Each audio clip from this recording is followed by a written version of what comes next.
awful lot of women who are unsung heroes in the party.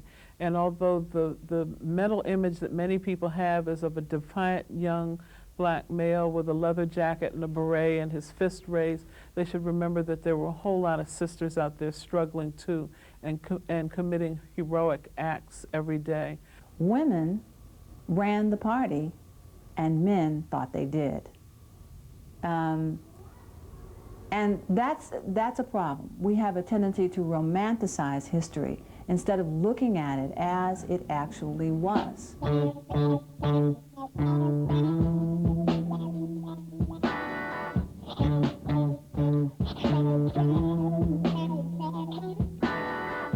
When I joined the party, I really thought that the party could change the world. And if the party couldn't change the world, it could at least change the United States. And I really thought that we can eliminate racism. Because I had the thought, if we set a good example, and we really showed people we were really serious and made people look at it, they would get it, and they would stop doing it. I believe it was a sequence of events, starting with the Rots Riot in 1965, then Martin Luther King's death, and prior to that, Malcolm X's death, that gave me a sense that mainstream politics would not work. These were people that I admired and people that I felt were working for the good of the country. And I was very disillusioned and felt that it would take a more radical approach. Probably, for me, the thing that differentiated the Black Panther Party from any other organization was this dichotomy between the logic and the theory as far as Marxist-Leninism.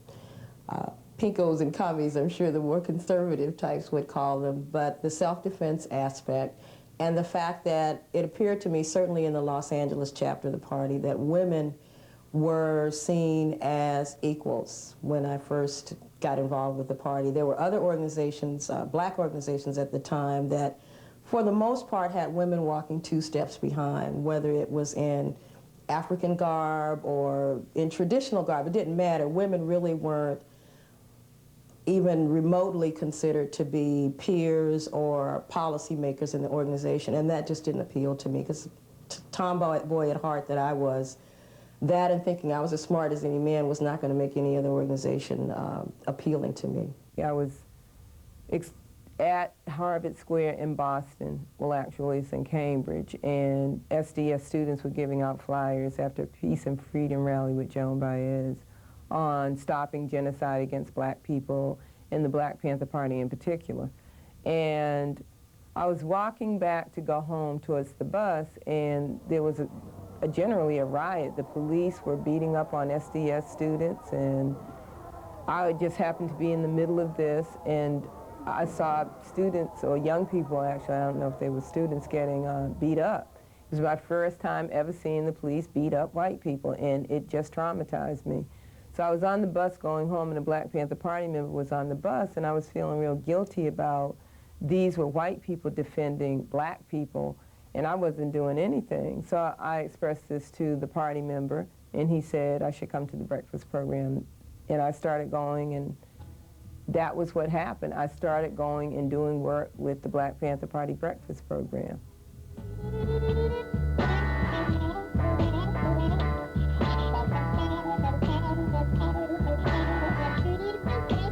What I would like people to know about the Black Panther Party that they may not know about the party is that it was not all about guns. It was not all about violence. It was not all about confrontations with police, shoot 'em up. We were doing some really basic things for people. We were feeding people. We were trying to bring attention to hunger, poverty, unequal opportunities in education, in healthcare, just injustice in general. I'd always described the party as an organization that was about action, making change. The party started to fight brutality against people in the black community by policemen. We started as a self-defense group. We realized we needed to do more, that we needed to set an example so that people could figure out, well, we're stopping police brutality. What do we do about all the other problems? The party became the place where you came up with answers on what to do about everything, from people being hungry to people having no closed to people being in prison, the party was the place where we found answers and ways to set an example for people to make change. I believe that the Black Panther Party left a permanent imprint in this country. You can talk about it on a lot of different levels. In practical terms of just day-to-day life, there was no such thing as having free breakfast in schools. I believe that there's not a city in this country that doesn't serve free breakfast to children in the mornings now, public schools. Every medical institution or university in this country has now spawned health centers in the communities that are direct takeoff on what we had. Just in every aspect of every program that we had, it has become the accepted norm that that's what people should have. Now, there may be people who say that that's not a revolution. I think that that's revolutionary. I think that we had a revolutionary impact.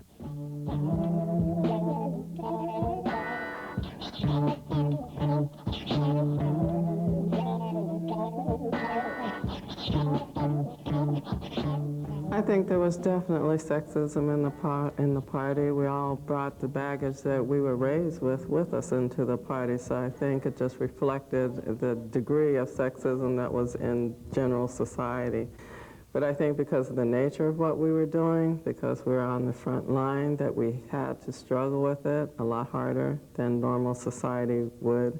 Women also felt just as threatened and as the men did in the party in terms of laying their lives on the line. We were trained the same as men were in terms of the use of weapons and security issues, and I think we shared that burden. And I think because of that, that there was less of a desire even on the part of men to see women take a backseat role. They needed us. We were 50%, I'd say, in most of our chapters of the force in the party. Quite often I got into debates and sometimes even heated arguments with men in the Black Panther Party about their concepts about women, particularly because I was a leading member of the party, and they didn't want to listen to me. So I often felt the brunt of, well, comrade, I don't agree. And it meant, well, bitch, get out of my face. I don't want you to tell me anything. My experience of how work was assigned in the party was that it was always assigned by ability, not by gender. I came up through the party at the age of 18, and I stayed until I was 29 or 30.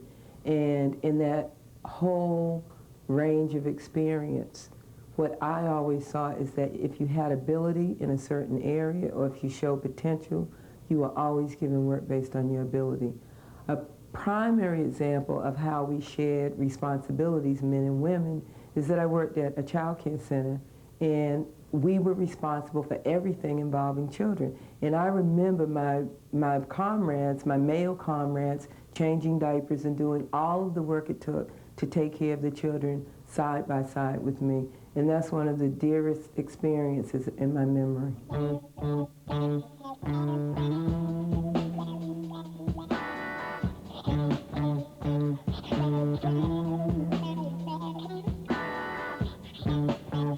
I had lovers who were both men and women. I wanted to be free to pursue whatever I felt my sexuality led me to do. As a matter of fact, in the Black Panther Party, in that way, anything was all right. The party was very heterosexual, so that there wasn't any room, really, for people who were interested in relationships with the same sex, either men or women, to be. There wasn't really a place for them to be. I think there were certainly women who didn't feel that they had a choice, and that anyone, that they were being counter-revolutionary, in fact, if they did not respond to sexual advances by the brothers. And I, on the other hand, didn't feel that way. I kind of pretty much felt that I could sleep with who I wanted to sleep with, and decided who I wanted to sleep with and slept with them.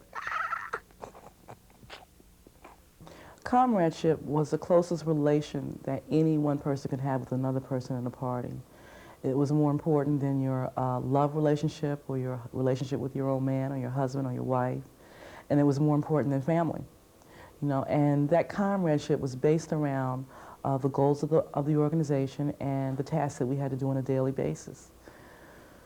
For me, my closest comrades were the people that I loved the most. And those were the people that worked the hardest. I mean, there was this way of judging a good comrade. And the best kind of comrade was a comrade who worked the hardest, the longest, made little complaints, and did an excellent job. So for me, my closest relationships were my comrade relationships with my brothers and sisters who I could depend on day and night to be by my side and to back me up, come what may.